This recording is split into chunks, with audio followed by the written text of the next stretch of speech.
If they couldn't do the calculation, the world had ended. If the calculation was in a context, they just couldn't do it. They couldn't find it. They couldn't find the maths. So I needed something that would sort of scaffold them from being really comfortable with calculation, really comfortable with just essentially worksheets, into something that's much more creative, exploratory, them taking a risk, being comfortable with struggle, because they were really averse to struggle, bless them. They just didn't like it. It was alien. Those children who succeed in maths and have only ever known success. Yes. They want instant gratification, don't they? You know, we all know them. It was, right, if I get all these done in the next 4.5 seconds, it don't matter if I get some mistakes, I just need to get them done. That is like evaporated.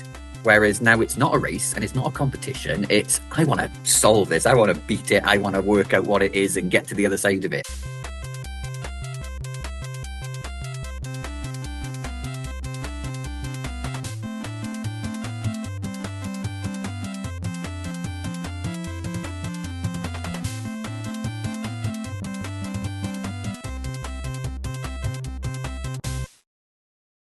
Welcome to Thinking Deeply about Primary Education, the podcast that makes time and space think about pedagogy, teaching and learning, professional development, anything of interest to time-poor but enthusiasm-rich primary teachers. This week, I'm joined by Mark Bowen as we explore mathematical journaling and what it looks like in the classroom. So this is another excellent, certainly in my opinion, conversation. It links directly to a previous episode, which I'll make sure is linked in the podcast description, where Kirsten and Holly took us through their sort of approach to journaling in mathematics.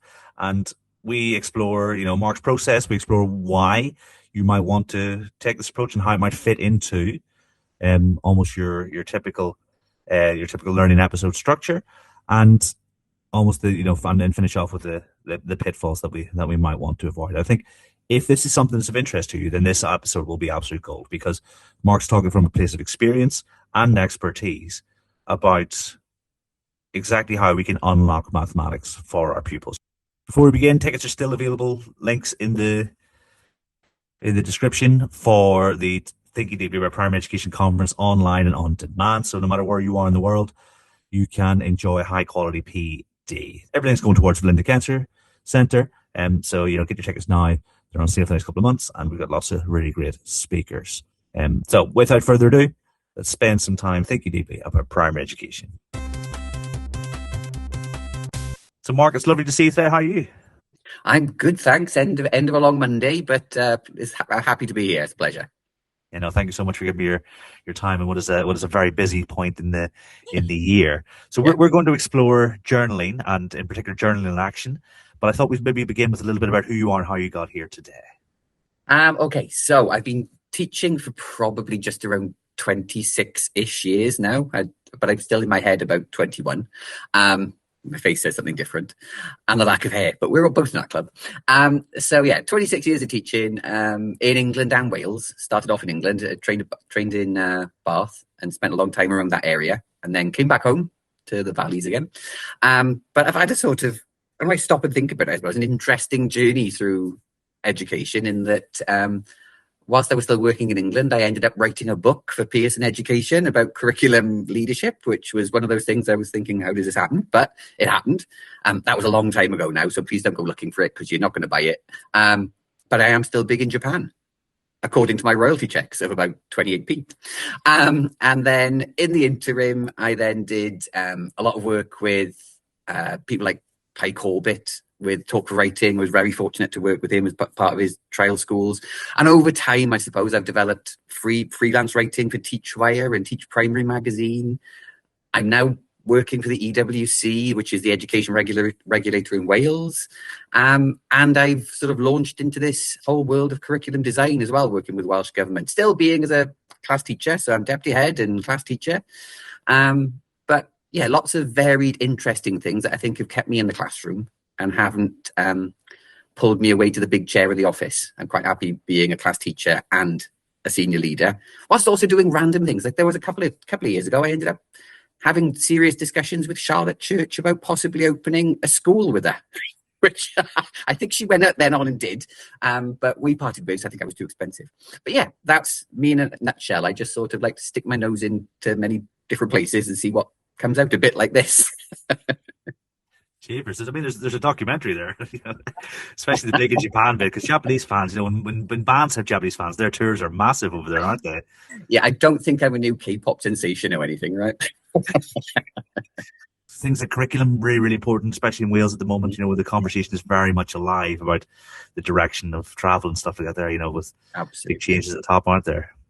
Yeah, and I think, curriculum for Wales, I love it. I think it's amazing. I think having that process approach is awesome. But I appreciate that there are lots of schools who were really thrown by it because it felt like we were giving a lot of the structure away. Well, actually, when you really look at it and get to grips with it, and I could talk to you about this for like 3 weeks, so I'm going to pull myself back in. But when you actually look at it, the potential for us to be able to teach the children what they really need, what's purposeful, what's worthwhile, and what's focused on their needs in front of you is immense. So that's been a really exciting 4 or 5 years that I'd really got to grips with that in our setting, because I'm leading on curriculum assessment and progression, as well as looking at languages, literacy and communication lead. So there's a lot going on, but it's just really exciting and really fascinating. So I had Kirsten and Holly on the podcast a while ago. Yeah. Were you journaling before you heard that episode, or did you start journaling as a result of that episode? No, it was sort of what I needed at the time. Because, again, I won't be sidetracked, don't worry.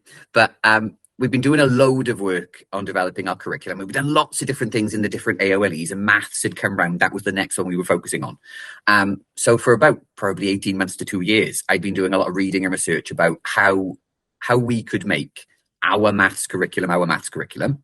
I very helpfully read your book, which was like awesome. It helped me no end to just cut through all the nonsense and see what was really worthwhile. Looked at some research from Professor Alf Coles, his book, something I can't do maths, all about how you engage those children who might struggle and don't cap their learning. So I did loads of research, try and find something that was ready for us in terms of where we wanted to go with our curriculum, and looking at different pedagogies and different approaches. And that's when we stumbled across the story of maths as well, which is, again, amazing little shame from heaven there.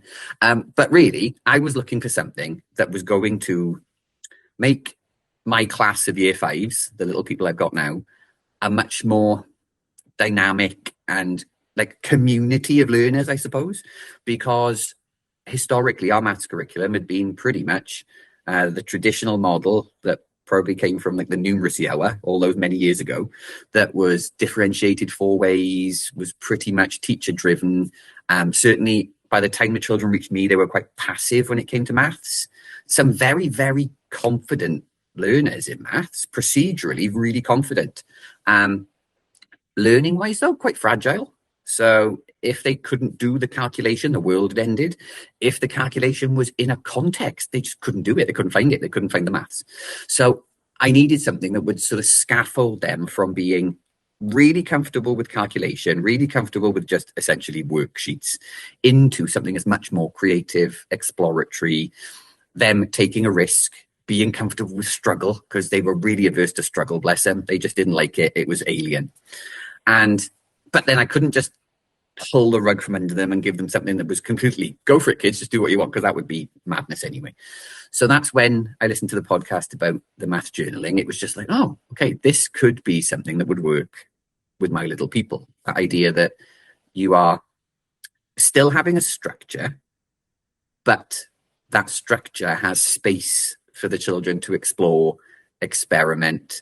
Actually it ties in perfectly with the integral skills in Curriculum for Wales. That idea of being personally effective, problem solving, being creative in trying to find a solution, having some kind of critical awareness of, is this the right answer? Working on their reasoning.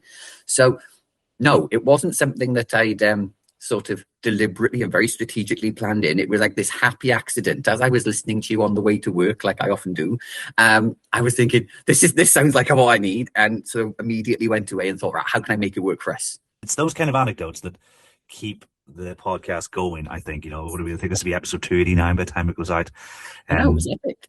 And so yes, but those make a bit. It's not the numbers; it's the stories about how people's practice has changed. And totally. So as I said, definitely have to chat about this, because I think there will be other people who maybe have thought about it, listened to that episode, thought, oh yeah, but then maybe the term gets in the way. So actually, to have you speaking with your experience, almost may rekindle stuff, or it might even just fill in some some Or take blanks. away some, because I often, a lot of the stuff we've done in our school has been a case of I've always trialed it and developed it first, so that I've got a working model to show other people, because then that makes it 100 times easier if you can take this, what was an abstract concept, and put it into some kind of real context with real little people. Absolutely. I mean, yes, that's the thing, because you can tell people stuff as much as you want, but showing and doing is... Yeah, absolutely. It makes all the difference. And so you've got different stages to how you utilize journaling. Yeah. So Yeah. shall we take them one at a time? And Absolutely. we can go through it. So if you wanted to, so step one or stage one of your process, what does it entail to start with? Okay, so I'll caveat this first. If I accidentally slip into talking about Trev, right, it will all become clear, but Trevor is just the name that my little people in my year 5 class have assigned to what we've done. So the first step is we've called it download. Okay. And Trev is a little character. I just needed a visual cue. I just need something for them to hold on to as a bit of a scaffold. So we've got this little clip arty robot character, and the first stage is download. And that is simply 2 steps really, but 2 steps that they were literally never ever doing before this.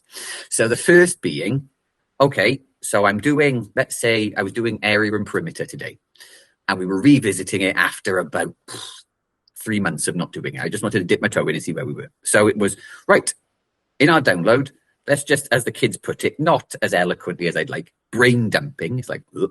But anyway, brain dumping, what they know in terms of what they can recall about area and perimeter, what they can recall about maybe calculations they've done in the past. It's the first time actually that I've seen them flicking back through their book, because to be honest, it was a bit like, we've done that, we're never going back again. Whereas now they're flicking back through and having a good look. And then the second part to the download is, what's the question that I'm facing right now? And what do I need to pull out of that question that is going to combine with this prior knowledge to help me solve this problem? So it's a more, I see it as a more creative, more joined up way of, when I was an NQT, it was, let's underline all the keywords in your word problem. That is essentially that kind of thinking, but not as mechanical as that, just actually sitting and downloading everything from your brain onto your page. First bit of your book is your download, but also not doing that in isolation. So we've done a lot of modeling together. So I would do it, they would do it, we'd do it together. A lot of discussion. So they'll sit down and they'll do their download bit together, combining ideas. But it really is just to try and start those cogs whirring and get it down on the page, get all those little scribblings, jottings down. So it's there in front of them to refer back to. Then when we've done the download, we move into the investigate phase. That's what we've called it. And we've got our little investigate Trev who stands there with his laptop. And that's simply the problem solving. Now, for my lot, it was the absolute fear they had at this point of, well, what do we write? And we've done a lot of work with anything and everything that comes into your mind that you think might be part of this problem. If it's a drawing, if it's a doodle, if it's an array, if it's a whatever, just put it down on the page, because every bit of information there could be useful. Even the stuff that's actually useless and wrong, ultimately, it's still got value because you're capturing it, which for my able learners absolutely freaked them out to start with, because they never got things wrong. They didn't like getting things wrong. They wanted the page to look pristine and all in columns and beautiful. And yeah, that's lovely. But actually, they weren't functional because of that. As a mathematician, they were just performing procedures. So we did a lot of work, again, me modeling, because I've got now my own maths book. So I've got the same maths book as them. I've got my visualizer, which is a godsend. And for the first, I'd say 2 months of doing this, it was, my book was there at every stage. I was doing it with them or before them, or pausing and coming back to mine. And that's freed them up no end. And it's been really lovely to see how dynamic they are at that point, that the alternative ways they're looking at things and the experiments they're doing is just like awesome and amazing. And then you get into the final phase. I say final phase because I'm tweaking and adapting, but I'll tell you about them in a minute. So the final phase then is the communicate. So you got your little communicate, Trev, stick him in. And alongside that, it's a case of, okay, so you've done all this working out, you've done all this problem solving. Let's go back to the original question. What was it? Let's give some really detailed explanation, proof, evidence, justification, not just the answer is. Go further. What did you find as you were going through it? Did it work well? Did you come up to a dead end? Did you have to rethink your approach. Just really getting them to just start talking about maths, but writing it down as well as discussing it with partners and peers. So that was the original structure that I put in, which is still working well today, and they're loving it. I think ultimately my goal would be that we don't need, as much as I love him, we don't need the little Trevs anymore. Little Trevs can disappear, and they'll just maybe just put as a transitional thing a little side heading in their maths book of download and investigate and communicate. But they need at the minute certainly that scaffold to hold them together. As we've gone further with that, I've thrown in the pause point of little Trev in a car, because I love a bit of camper clip art. That's my freeway. I emphasize freeway because some people mishear me. Freeway Trev, and that's point basically. If you've already got through the download of this together and you just want to go and crack on because you've seen where we're going and you know how to do it, fly free, go for it. And then that leaves me to be able to focus on those children that need a bit more from me ultimately. So that's a little tweak we've done, and also ultimately I'm trying to phase out the visuals and just keep the structure. But that honestly, it's transformed this very reticent group of learners who just seemed scared of maths a lot. And it's busy now in my class. It's awesome. It's not just go away and get on with your work. It's I'm on the carpet. They're back and forth to me. They're wandering off and having chats to each other. They're using the maths wall because they never really used that before. They're just finding the purpose in maths and that they've got control over it. It's not being done to them, because as much as I didn't want to for a long time, it felt like I was delivering maths to them and they were just passively receiving it. And if they understood it, they were great. If they didn't, well, okay. And that never sat well with me, but I didn't have any other way to get to them. And this has been the way to sort of break through that barrier I had, I suppose. So it's been a godsend. You say you're going to phase out, Trev, but I think those kind of cues can be really helpful. Yeah. Like I especially freeway Trev, understand like if you as a teacher say, oh, they've gone and they've decided they're going off this direction, even if they drive too far down the autobahn or whatever it is, at least what their intention was at the time. Yeah. So and actually, I am one for an analogy. We also make it clear that you might have hit the freeway, but you might have got halfway down and thought, I can't do this. I don't know what I'm doing anymore. Turn around and come back to me. That's absolutely fine, because that's just part of the process anyway. So it's not, no one's locked in. I haven't had ability groups in my class for a long time. Even though technically in our school we were meant to, but I've always been one of those sort of like compliant rebels who would toe the line of the policy, but just smudge it a bit because I knew that it was professionally the right thing to do. But even that, they still put themselves in boxes naturally. I don't see that now. They're just, some days they're going off and taking the challenge. Some days they're staying with me because they're thinking, oops, I'm really not getting this today. I need a bit more help. So it's made it much more fluid and I think more equitable. There's not like a hierarchy in there now. We're just all doing maths and exploring and experimenting. And that's got a buzz. I love it. They know the unspoken hierarchy. I've had tours of schools where kids have told me the hierarchy and I'm like, wow, you should not know that, but clearly, you're obviously not silly and how how social animals work. Absolutely. So the fact that to get to that point where everybody's working towards the same goal, you've got this almost like everyone's constructing their understanding them and the meaning of the mathematics, together. I think it's the dream, isn't it? It's amazing. It's honestly, and I think for some of them, I had some of my able ones who saw maths as a race. It was right. If I get all these done in the next 4.5 seconds, it don't matter if I get some mistakes. I just need to get them done. That is like evaporated. Whereas now it's not a race and it's not a competition. It's, I want to solve this. I want to beat it. I want to work out what it is and get to the other side of it, and it's just changed that attitude towards it. It's something that we're doing together. It's not something we're competing against each other to be the best at. You say that. My oldest, we have had some homeworks that because they're not perfect, they have become really big, like sticking points, really emotional Sundays. Yeah. And he's going to secondary school next year. And I'm in the back of my mind thinking, actually, that things could get quite tricky because the bar will be, in terms of the amount and the frequency of homework, it's going to go up, isn't it? So maybe I need to start working on this journaling with him. Maybe I need to introduce him to Trev and give him those tools, because 100% sounds like, those children who succeed in maths and have only ever known success. Yes. They want instant gratification, don't they? We all know them. And it was like, you could tell the first few weeks of joining me in year 5, they absolutely hated me when it came to maths, because first of all, I was making them prove what they were doing. I was making them explain what they were doing, and they weren't getting praise for finishing first. It was, the praise was coming from, you've really gone deep with this. You really understood it. And I broke them eventually, and they did give in and go, right, I'll go and do my proof now before you ask me for it again. And it was an important change for them, because I could see them like moving beyond me into year 6, and as you say, into secondary school, and that fragile state of mind that they had just becoming worse and worse and worse. So we had to sort of, be cruel to be kind into a certain extent, and just break them out of that now. And like the bit of it that makes me go, yeah, this is working, is right now it's, as I said, it's report writing season, and we get our children to write themselves a little report comment. So I've set it for their homework, so I'm not influencing it. I've got a couple of questions. What am I most proud of? What do you think I've achieved this year? I've already had about half of them back in, and all of those have commented on maths and problem solving being the thing they're most proud of this year.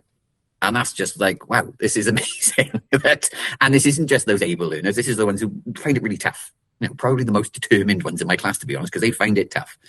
But they are recognizing that they've made a leap and they've changed and their attitude's different. And if that's coming from them, then, my job's done. I'm happy with that. When you establish those routines and the expectations, how long did it take? And did you almost have something in place, your model? Was that there almost like, if you at the start can't think of something, at least have my model, and then you can build on it? Is that the kind of approach you took? Absolutely. It was a sort of, with all my year 5 classes when they join me, because it's often that transition from year 4 into year 5 where they've probably had a lot done for them in year 4, and suddenly there's this, in my case, 6'1" monster, their first male teacher in our school anyway, suddenly expecting them to do things more on their own. So I've always had that approach, and I've used the EEF 7-step model around metacognition to just sort of help them to understand that, okay, in the early stages of an episode of learning, I'm going to be doing a lot, and you're going to be doing a lot of listening. And then beyond that balance changes through that episode of learning. So we'd already had that as a classroom culture, that I'm not doing it all for you folks. We're a partnership here. We've got to work together. And so then I applied that to the introduction of the journaling. And like you say, it was very much me doing a lot of, in my own maths book, a lot of really structured modeling. For those who clicked, within the first couple of lessons, they were fine. They could do it. They were all right. But I just had to go through that very, very careful and strategic scaffolding and reducing the scaffolding over time, to just not, as I said, not pull the rug from underneath them and completely freak them out. Actually show them this is just another way of doing things and another way of organizing it in their book, and nothing terrible was going to happen. The sky wasn't going to fall in, and actually it was probably going to be more enjoyable. And I think, my little mate Trev helped, because he was like the little character that they suddenly liked, and they go and get their little Trev sticker and put it in and all that kind of stuff. It was all that process of just making it not scary, not shocking, nothing to worry about. It's just something we're going to try. And like, I'm quite open with my class that I'm often in the best possible, most ethical way, experimenting on them sometimes. So, and they get really excited that, I'm going to talk to Welsh Government about what we've done in class. So I'm coming to have a chat to you, because I've told them that we were having a chat about Trev, and they were like, what? Trev's like international? I was like, yeah, okay. So I think they've started to get the idea that they're partners in this, and we're working it out as we go. But definitely it was a case of a lot of hand-holding and gradually pulling that away. And sometimes even now, like after the Easter break, I stepped up the scaffolding when we came back, just to make sure it was all there, and then pulled it away again. So it's just, I suppose, in our setting, at least, we talk a lot about adaptive, responsive teaching. So it's just seeing what I've got in front of me and how they are responding at that point, and how much I need to do. Is also a bit of depending on what we're doing in terms of the maths. So, if it's they've got set in their head how they might use this approach for maybe calculation, say, because we did a lot of that. But then when we came to do some work on quadrilaterals, and we've just been doing the area stuff, I just needed to model that a bit more, because it was a slightly different context. But then when they see that again now, they'll be off and away again. And also they'll be looking back in their book, like I said, which they've never done before. So now they're checking back to what they've done before and seeing how that worked that time. So careful, strategic, don't rush it, take your time. And that going back at the start of a new term, or after a short break, so powerful, isn't it? Because then that's where things can slip. Certainly when my career, I did when I haven't done that, I've lost a couple of steps. Totally. It's just, and it's that understanding that, it's only going to be a quick check-in, folks. We're not going to labour this now. We're just going to check in and see where we go after that. and they get it. So that's it's helpful when they work with me. If we think about, we've almost got these 3/4 parts to the process. Across the learning episodes, do they come together, or what would the spacing be, or does it depend on what you're learning about and where the pupils are? Well, again, the sort of joy of like Curriculum for Wales, the joy of the story of the maths and how that's structured is you just need to slow down a bit. You know, for a long time, our maths curriculum, and certainly the maths curriculum that I worked with when I was in England, was largely, you know, about coverage. Coverage was king, and it was just plow on. We've got to get these things covered before they get to the tests at the end of the year. And I think this whole process and really going deep with metacognition, how children learn, and what my kids needed, you know, not what a generic group of year fives needed, what my little people needed right in front of me right now, with the strange journey they've had with COVID as part of it and all of that.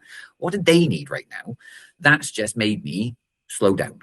So in some cases, a Trev episode might take 2 or 3 days worth of lessons. You know, we might just go really deep with the like prerequisite learning and the download part of it. That might be 2/3 of one lesson. And we'll start dipping our toe into the investigate bit towards the end of that. And it'll be right, kids. So this is where we are now. So tomorrow we're going to pick it up right from the word go. We're going to dive in straight into the investigate. We'll pick it up from there. And it's just a much more fluid way of doing it. It's not a, 3-part lesson, beginning, middle, end, and it's all got to be wrapped up by the end. And you've got to do a plenary and an exit ticket and a little dance on one leg or something. It's none of that now. It's, if anything, we're more busy mathematically, but doing less. It's so much deeper. And it's, well, I think I said to you previously in an email that this whole experience with the maths journaling combined with the story of maths, it's been, I'm sort of ashamed to say it, but it's honest, it's been the first time I've enjoyed teaching maths in 25 plus years, because maths is all, the maths teaching I've experienced, as in working within systems in different schools, it's always felt like a bit of a compromise, and I was never quite happy, and I was always fiddling around the edges trying to make it better. This is the first time that it's like the fire's underneath me and it's going well and the kids are responding to me and it's just like everything's come together. So that little person in front of me is now not just being driven through the factory of maths. They're actually, driving it themselves. They're guiding me, I'm guiding them, and it's a genuine partnership. But just take your time, because the world's not going to end if you haven't covered every tiny granular detail on the curriculum. But I need those little people to leave as functional mathematicians. And, that's my driver. Where are they? Where do they need to go? So just go with them. I mean, obviously that's music to my ears, because, we've always talked on the podcast about how that race, that conveyor belt leaves 30% of kids behind, and, no matter what country you're in. Yeah. And so, do it right the first time. And the year 6 teacher's going to see the benefit next year. That's what I hope. That's what I hope. Like, interestingly, our school is a slightly different setup, and we don't have classrooms. You'll see when you visit in a couple of weeks' time, we've got plazas. So the year 6 teacher and her class are in the same room as me.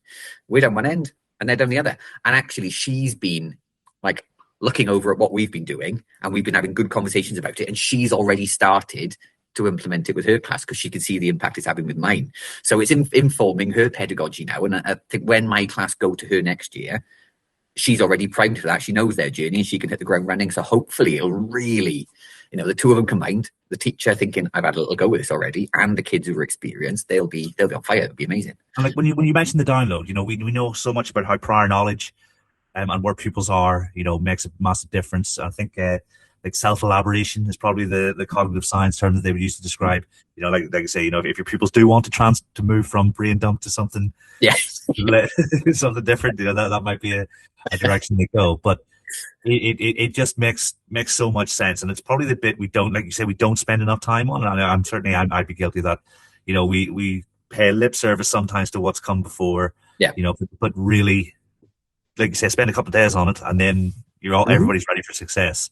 I was working with them, about a group of ECT 2s, so like they're in their 2nd, 3rd year of teaching today, and they were talking about how they'd spent time with an individual, and they'd almost felt like they'd had permission to because we were doing a case study, they had permission to really go deeper. I was like, well, you can do that with everybody in your class. You can do this at scale. And they saw the benefit of giving that time to people, so, hopefully, that's the direction of travel. I think it's just such important to use that mechanism as well. I found it as a really enlightening check for understanding in the first place, because, there'll be many points across the year. I've presumed that I know they've, in inverted commas, covered something in the previous year, and I've presumed it's there. And previously, of course, I've done like questioning and little dropping in and seeing, right, where are they with this? But actually, when we're all engaged with this and the conversation that goes around it at that download phase, when they're looking at their prior learning, that reveals so much about what their actual understanding is, beyond even just like the recall of facts. How deep does that conceptual understanding go? And often we've spent longer on that download section because I've been realizing, hey up, we've got to do something here because it's not what I thought. We're going in the wrong direction. I need to readdress this. And that's in that moment, adaptive teaching, that's where I fight a lot of fires, which previously I might have just done some cursory, quick checks for understanding. And as you say, probably missed a percentage of the class. But then in that moment, you can see it happening in front of you. You can hear it in their conversations. You can see it on their whiteboards, and you're thinking, okay, this is the point where I need to intervene now to save me lots of pain and suffering later on. And also a lot of confusion from them because they haven't started this journey thinking, I've gone down the wrong track now. We can fix things. And again, I'll be honest with them and go, right, we're going to pause here a second now because we haven't got the right understanding of this. Let's work on it. Let's talk about it again. And then the little light bulbs go on. And then you're ready to go on rather than just slavishly battling on. Absolutely. I can imagine it's really frustrating as a learner when the ship does just keep on traveling. You're like, oh no, I'm off here. How am I going to get back on? yeah. Sometimes I want to jump ship when that happens. You've been leading for quite a while, and you clearly think very deeply about implementation. Yeah. Are there any? So you probably didn't fall in any pitfalls this time, but is there anything you think people should avoid or maybe try and watch out for if they were trying to implement this kind of sort of, even just in their practice, not necessarily on a whole school sort of? Yeah, I think, because again, I sort of did that roguish thing of, I'm just going to try this in my class because no one's going to notice for the time being and nothing terrible is going to happen, so I'll just have a go. But I think actually the one pitfall I think I came across is expecting me to be able to just explain the 3 phases and we crack on. Because, to me at that point it was blatantly obvious. You do this, you do that, you do this. And I did one example and I thought, this is going to be fine, this is amazing. And they all very methodically went and stuck their little Trev in and all that. And we got to the end of that first lesson and I thought, oh, geez, what's this? This is just, some people have done virtually nothing because they just spent all their time working out where to stick my little Trev. Some had spent so long on the download bit, they'd gone off on a tangent and it was just chaotic. I just thought, oh, no. So I think, as I said before, the pitfall I experienced, I would definitely avoid in the future, is going too quick. Because I am prone to that, I want everything done yesterday. And I do have to police myself. And I did, on this occasion, I didn't, and it went badly wrong. Just taking that time, I personally would probably, in hindsight, introduce just one phase at a time over a few lessons. I went like all 3 all go and let's all run off together and just do it. I would have probably spent a week, 2 weeks, just embedding that download phase, prior learning bit, just keep drilling that, keep going over that. That's the process. Have that conversation. How do we do it?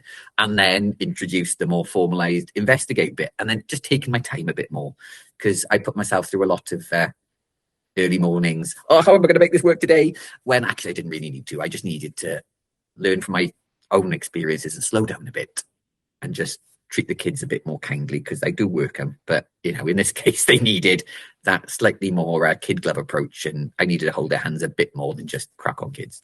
That's the key, I'd say. And that's the kind of thing that will make a huge difference to someone's experience of implementing this, because then they think, okay, right, I'm going to take my time. I'm going to do it part by part, because, it's enthusiasm, isn't it? Oh, yeah, it's all down here. It's all well-meaning. It's all enthusiasm. I just got to pull myself in sometimes.